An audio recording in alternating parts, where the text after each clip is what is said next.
Dema is a Botswana poet, teaching artist, and arts administrator. She earned her master's in creative writing from Lancaster University, where she was awarded an international bursary. Dema has given readings and facilitated workshops in countries including India, the US, Malawi, Brazil, Cambodia, Estonia, Colombia, the UK, and Nigeria. For nearly a decade, she ran a live literature organization which orchestrated literary festivals, facilitated book donations to the Gaborone Public Library, coordinated workshops and cultural exchanges, as well as produced recordings of Botswana poets. Everybody, please welcome TJ Dema.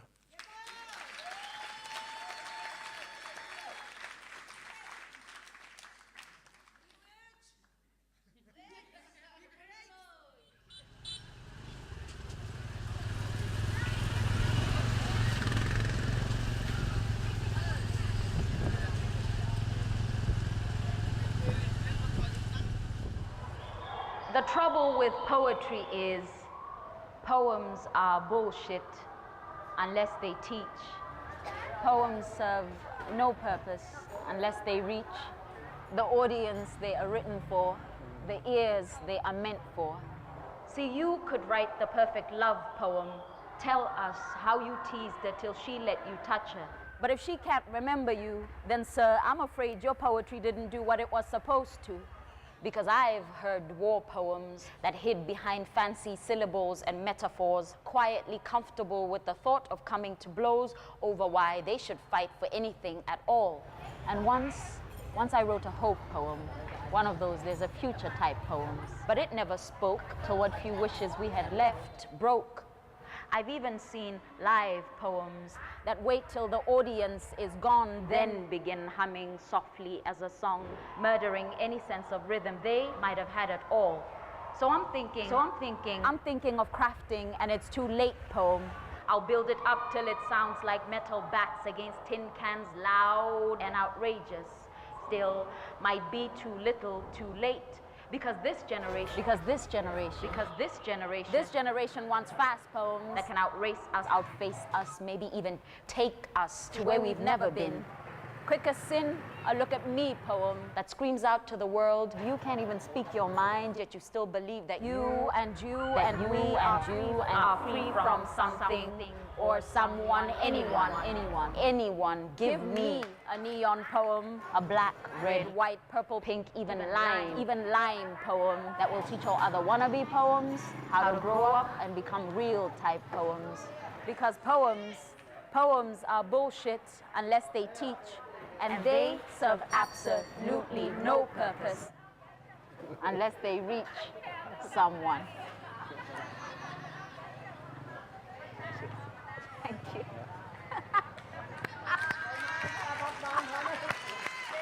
Oh, thank you so much.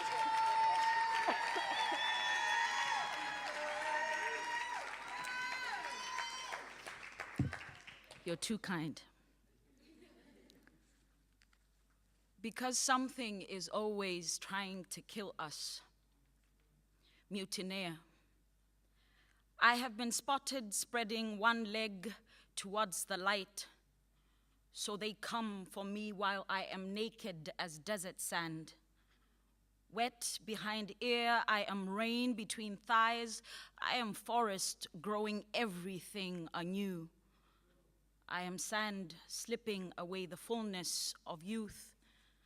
I have grown gills in the name of a storm coming.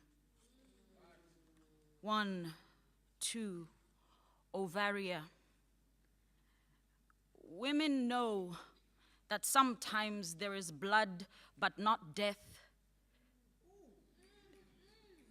They learn to conceal the womb with breasts and to choose that which can be lost, the hopeful recipe or the constant cake in cupboard, to empty their cup and to be content with utterly nothing. 1, 2, 3, just because. Because I know you are going to ask where the flowers are, I have picked roses red and sweet, then left them by the wayside for the birds to eat.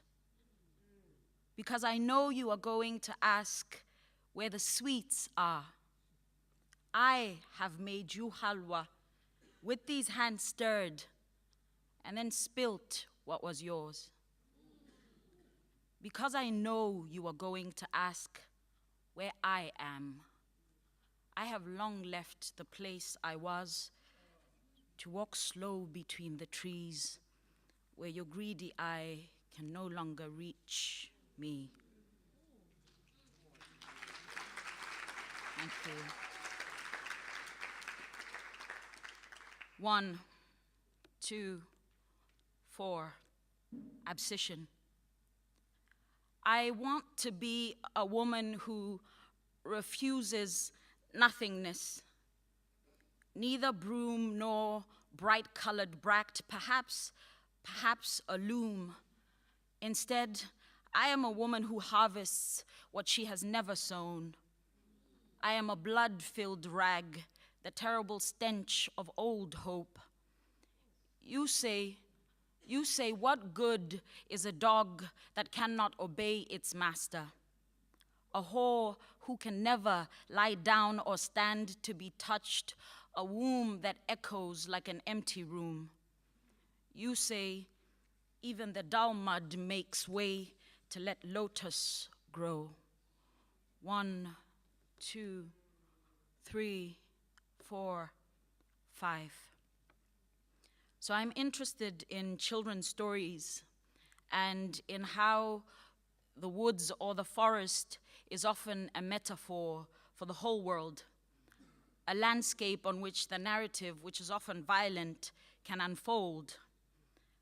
A giant named Demu might want to break into a house with a little girl named Chuele. You know, I'll leave it to your imagination to guess what he hopes to get up to. A girl in a red coat might have her grandmother eaten by a wolf.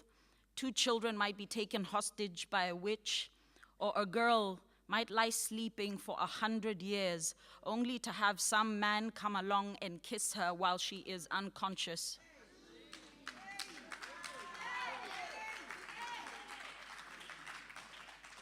And we learn from these childhood stories that the forest is a dark place, that the woods are no place for children, and since children come with women or from women, we conflate until women are children, and we know that the forest is no place for children. So this is inheritance. Children know that everything is a forest, so they think of men as stories. They open their faces to each passerby as they do to the thick knees wobble. And at the end of childhood, they'll not ask us. They'll take what they know from learning, what comes of their blood, bright coats flickering in the woods, a small growl squatting on cold evening wind. So even the father who turns his blank face into their song is a forest. And children learn its woodland ways, to lie on bare floors playing small until the wolf in their father is gone. They learn to hear his foot's turner. A slamming door suddenly becomes twigs snapping away beyond the eye. Each night, children lie awake and imagine their mother's face opening like a child's, waiting to be transformed. A muffled song on her lips. Listen, there's not much to it. They'll become wolves or they'll become men, turn to prophecy and devour their mother, or learn to castrate their father while he sleeps. 6, Ellen West. Who wants to be fat? Not I, nor the lady patiently twirling whose waist disappears whenever she faces away or leans over the loo. I'm sure she does. No one, when no one is looking. because no one can eat and stay the same. I have tried falling off a horse. I kissed a child with scarlet fever. I heard a woman died of cold. I stood trying after a winter's bath. Yet I am still here weighing my sins, putting on and not losing flesh. The girl next door had a child and lost the baby fat again. I see the weight of men's eyes on her. I promise I'm eating again. Though the food squats like a stone, a meal is always, always on the horizon. A skillfully missed lunch quickly becomes supper. And when we wake, there is the food again. Am I not one person? My body asks and asks for, then refuses food. Thin as skin, I tell the doctor. I've tried eating vegetables, only less. And yes, my husband knows about the laxatives, how I've not bled for years, the cost of one too many pills. But I want a baby, so I am eating, though eating is dying slowly. Why does no one else see it? At 10, I moved in the world as a child does. At 33, my body is a scene of carnage. It seems nothing, no, nothing will stop all this eating, not even the heaviness of wanting to be thin. 1, 2, 5, you'll get used to my counting, 7. Self-portrait with a missing tongue. In Setswana culture, on the day of her wedding, a soon-to-be bride is often woken up very early in the morning to receive premarital counseling, as it were, from other married women. This is self-portrait with a missing tongue because ka Setswana, monna ga a botswe kwa a tswang teng. She says, "It is only that I am afraid that I will swallow my tongue, forget the sound of my own voice, that one day you will turn, smile on face to ask me my name, and I will go to dust the ash off my tongue to speak. Only where will it be, my tongue? In this portrait of perfectly tied scarves, perhaps my mouth will finally be holy, but hollow as the man who said thrice he did not know his Savior. Who amongst us knows whether our mothers truly favor silence or whether the price of asking a man where he has been is far, far greater than the shame of knowing, the pretense of not knowing? Here, daughter," she says, "here are 30 pieces of silver to give the earth back her open mouth. And I will plant them, lay them on the forest floor, so the enemy will not come up behind you, and I, no tongue with which to say anything."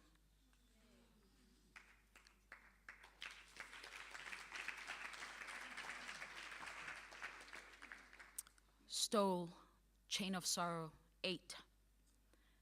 What once was has come again. These priests summon, but they cannot keep piety. One says, "What I gave to a cheerful boy in my youth cannot be undone. I live as proof of this." So the boy in the man says, "What the man of God says holds. When he says drink, then this is the way to heaven. When he says touch, then his is the hand of God. And the book says 7. 7 is the age of reason." We say reason and mean culpability.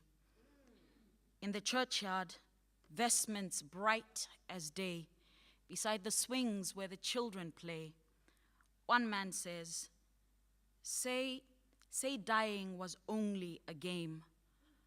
The preacher's cold hand inside your childish pants. Your whole life inside you would be a howling gale. In the roundabout slow twirl, another asks, who will return to us all the years the locust has eaten?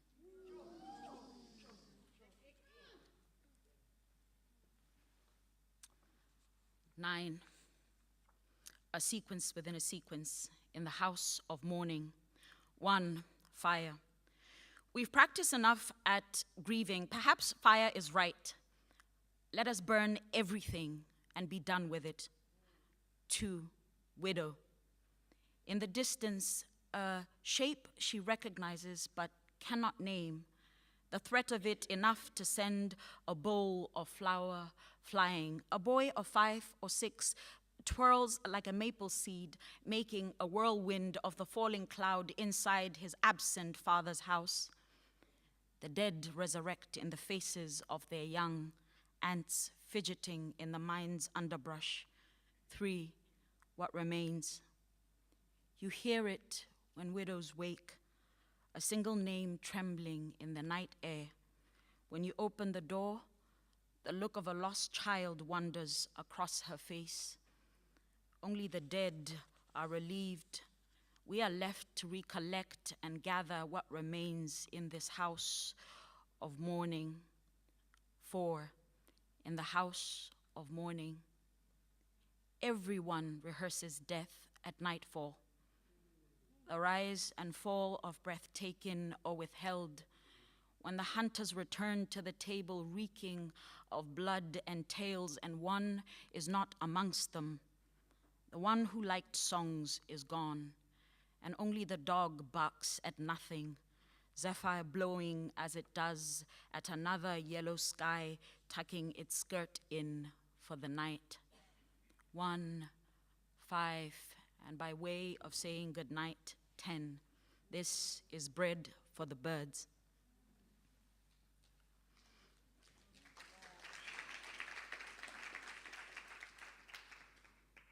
It rose above us like a god. And I remember thinking, who or what would willingly give wings to such rage? But there it was, and so a benefactor must exist somewhere behind this communal mirror glass. A huge, angry, beastly cloud of a thing is setting its course and likening it to mine and yours. I remember seeing the sky as it scrunched its face, filling its cheeks with smoke and hurling rage at every man's door, at life's very factory gates, huffing and puffing till it sneezed, pouring citrus rain upon us. Yet none of us, no, not one of us, knew what to call it. And since that day, it always seems as though, no matter what we do, for each birth, we must give away one more than we will receive. For each 10 dead, perhaps 5 daughters will be born to remind us how we should have held on to what we had before fortune called, before tomorrow was gone. For we are but bread for the birds, dead before our very breath is heard, light as lead feathers lost to the wind. We sink in a quagmire of our own making. And to look at us now, we are but jaded shopkeepers with nothing left to sell. Merchants charmed into a blindfolded trade against a merciless rage, and the machines, they do not even care whether we live or die. This war to them is nothing personal. In this war to them, we are the ones on a fool's errand. Yet, in this gingerbread man existence, we think ourselves gods. We are changing things, breaking things to live as kings, leaving costly crumbs wherever we go. Yet you and I are but bread for the birds. We are the baker and the baked. Our deeds name us the sly fox, and still we are running as fast and as far as we can from these facts and ourselves.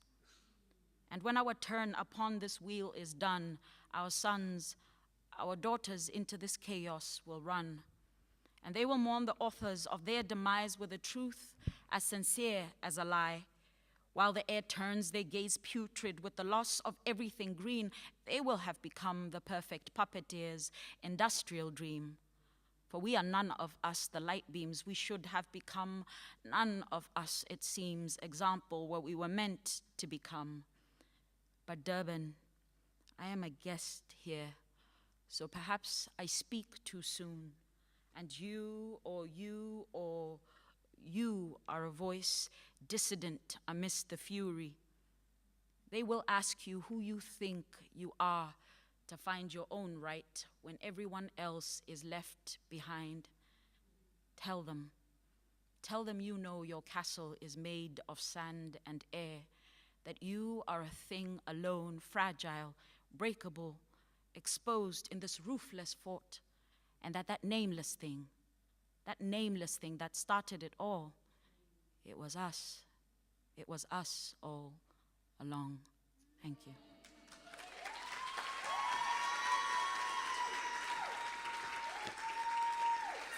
Guys, I'm shy.